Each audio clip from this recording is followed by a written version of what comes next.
Testament lesson today comes from the book of Mark, chapter 9, verses 30 to 37.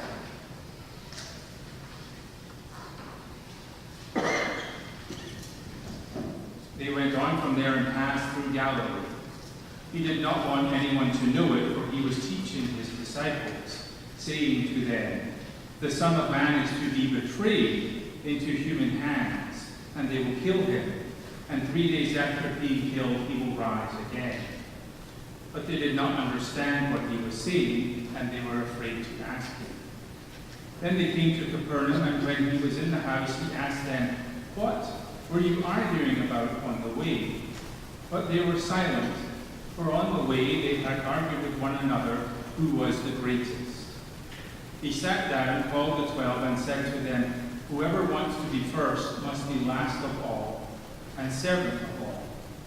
And he took a little child and put it among them, and taking it in his arms, he said to them, "Whoever welcomes one such child in my name welcomes me, and whoever welcomes me welcomes not me, but the one who sent me."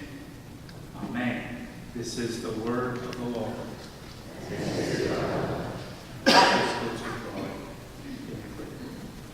Gracious God, open our hearts and minds this day so that we hear your word and we do what you would have us to do, now and always.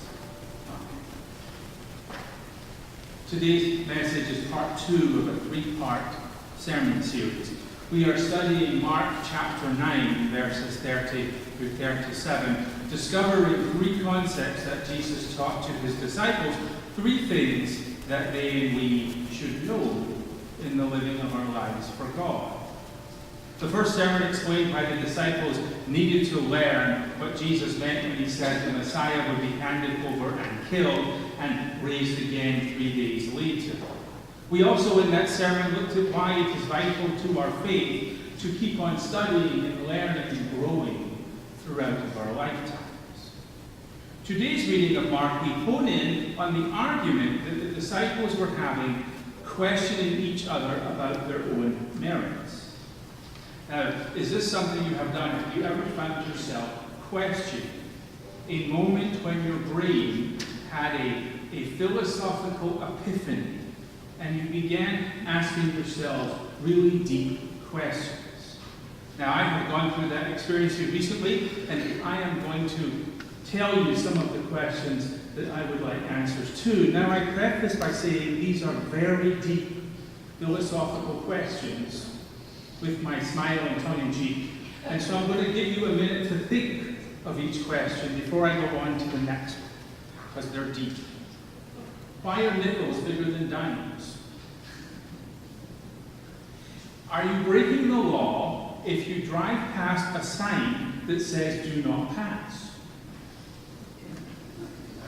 If people in Australia live down under, do the rest of us live up over? This isn't getting a laugh. Why don't you ever see the headline, "Psychic wins lottery"? Why do we say "take me out to the ball game" when we're already there? If a picture is worth 1,000 words, what is a picture of 1,000 words worth? Why doesn't Tarzan have a beard? Why do the Flintstones, a prehistoric family, why do they celebrate Christmas? Okay. In this sermon series, we are looking at 3 specific incidents in which Jesus teaches. For today, we focus on verses 33 through 35. The disciples are in this mode of arguing and questioning and coming up with the philosophical points so they can know which one of them is the greatest. It must have been a spirited discussion, because when Jesus asked about the argument, everyone kept quiet. No one said a word. Jesus went on to say that if anyone wants to be first, they must be last and servant of all. So let's unpack those 2 concepts. First, the disciples did not want to tell Jesus what they were arguing about because it involved a discussion regarding which one of them would be the greatest. Now, my first question is, why is that a bad thing? If you are great at something, doesn't it mean that you are doing something that you love? Something that fuels your passion, something that you put a lot of time and effort into doing, something that makes you feel good. If one of the 12 was known as a great disciple, wouldn't that be a good thing? Is greatness not something we aspire to in our lives? And it is in our lives, in our community, in our world, in everything that we do. Everybody expects greatness. If everybody expected us to do C+ work in our lives, we would have Alexander the Average, not Alexander the Great. That famous Steve McQueen movie would be The Mediocre Escape. Or we would be talking about the subpar pumpkin, Charlotte Brown. We love greatness in our history. Would you read a book entitled OK Expectations? The Typical Gatsby? All creatures normal and small? Think about this the next time you are standing on the run-of-the-mill wall of China. We don't live in a world where being average or ordinary is celebrated. And we are taught to always do our best, to give 110% to be number one. We don't typically go to one-star restaurants or hotels because we strive for, we expect to get, to give, and to always do our best. And for us Christians, shouldn't we be striving to be that great in our relationship with the living Christ as well? If God comes first, if God is to be at the center of our lives, if in God we move and live and have our being, should we not want to be doing great things for God? So I don't think the question is whether or not we should be great. I think the question is, why do we want to be the best or the greatest? The disciples had spent all their time with Jesus, and they knew him as well as anyone. And by the very fact that they were arguing over who was going to be the greatest, it was obvious they had no idea what the kingdom of heaven was all about. William Barclay puts it this way: in life, it is all a question of what a person is aiming at. If they are aiming at the fulfillment of personal ambition, the acquisition of personal power, the enjoyment of personal prestige, the exaltation of self, then they are aiming at precisely the opposite of the kingdom of heaven.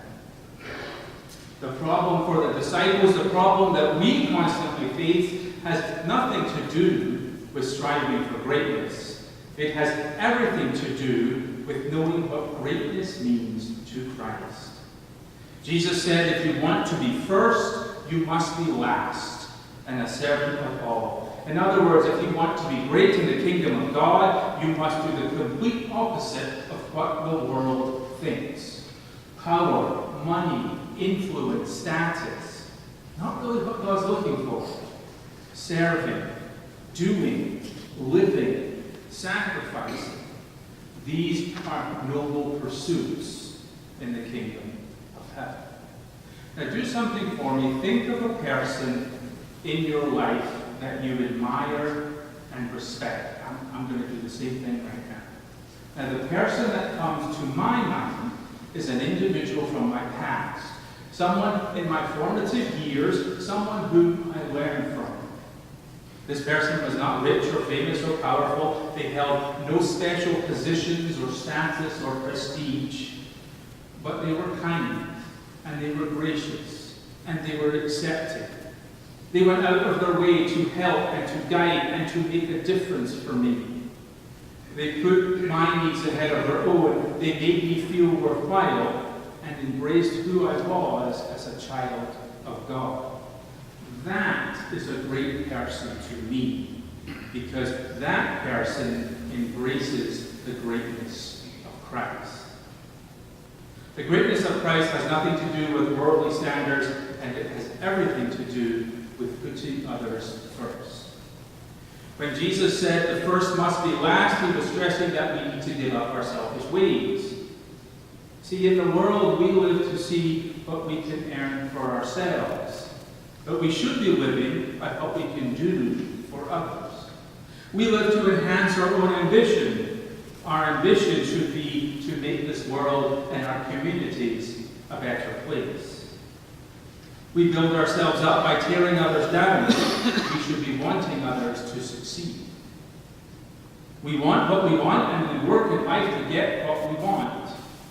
What we should want is to serve as Christ said, to live as he lived, forgive as he forgave, and love as he loves us. Just think of how we could make this world a better place. Think of what we could do with poverty and homelessness and racism and politics and wars and anger and hate and violence.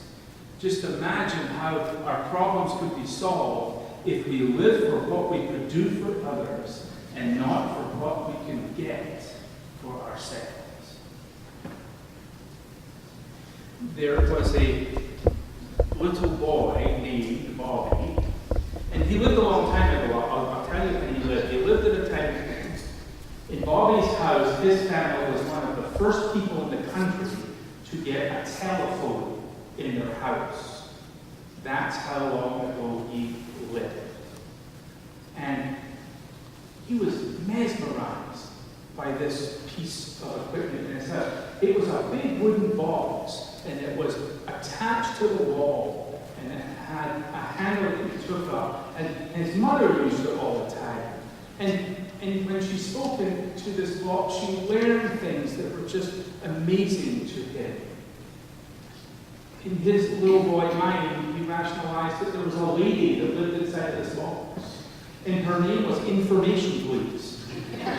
Because his mother would pick up the phone and say, Information Please, and she would learn something's name, and she would find out who they were, and she would talk to them from this box. And he was just fascinated with what this would do. He found out how much it could do one day when his mother decided to go across the street to the neighbors, and she left him alone. And he does what little boys do when they're left alone. He went down to his father's workbench. And I don't know if you know, but I have figured out in life that when a little boy picks up a hammer in this hand and has 5 fingers in this hand, they're going to come together. So he whacks himself in the finger with a hammer. He doesn't cry because there's no one there to help him. But he starts sucking his finger because it's sore, and he starts walking all through the house, and he finds himself in front of this box. So he gets a stool, and he climbs up, and he takes the receiver off, and he says into the box, Information Please. And this sweet, calm, lovely lady's voice says, Information, how can I help you? And so he yells into the box, I hurt my finger. And the lady says, Is your mother home? No, there's no one here but me. Is your finger bleeding? No, I whacked it with a hammer. She said, well, can you get into your ice box? And he said, yes. She said, well, chip away a little bit of ice and put it on your finger. And that seemed to help. Well, that was all he needed to do. Because from that day on, Bobby became great friends with the Information. He called her all the time. When in school he started to learn that you could add numbers more than just 2, but in columns, he called and she helped him get through it. When he was in geography class and he had trouble reading the map, she showed him how to find Philadelphia. When he captured a little chipmunk and wanted to make it his pet, she told him that it would grow the best if you feed it fruits and nuts. And when his little bird died, his little bird that sang to him every morning when it was on the bottom of the cage, and he called her, she tried to console him in the way that adults do. And then he said to her, why is it that a bird can sing 1 minute and end up in a pile in the bottom of the cage the next minute? And she said, that's because sometimes birds have other words that they need to go and sing. And that helped. Well, after a few years of this kind of Information Please, Bobby and his family moved all the way across the country. And he was missing his friend. He didn't even think about trying to get in touch with her in his new house. because she lived in the box on the wall in his old house. But he always thought of her and how much she had meant to him. And Bobby grew up. Most of us do. And as he gets older, he learns what a telephone is, and he learns what all this was, and he figures out, as we all do at some point, that he was talking to the operator, and so on and so forth. But he never forgot that it wasn't just a silly lady in the box, it was a friend. And so when Bobby's old enough to go to college, he's going back across the country to college. And on his way, he decides to make a visit to his sister, who is now living in their old hometown. And as he's sitting there with his sister and he's reminiscing, he just gets an impulse, since he's in that town, to pick up the phone and see if the lady's still there. So he picks up the phone, he calls the operator, and when she answers, he says, "Information, please." And the operator says, "Information." He can tell by the sound of her voice that it's her. And he did not prepare for this. He doesn't know what to do. And in an instant he says, "I've hit my finger with a hammer. What do I do?" And there was silence on the phone. And then she says, "I would have thought you would have stopped doing that."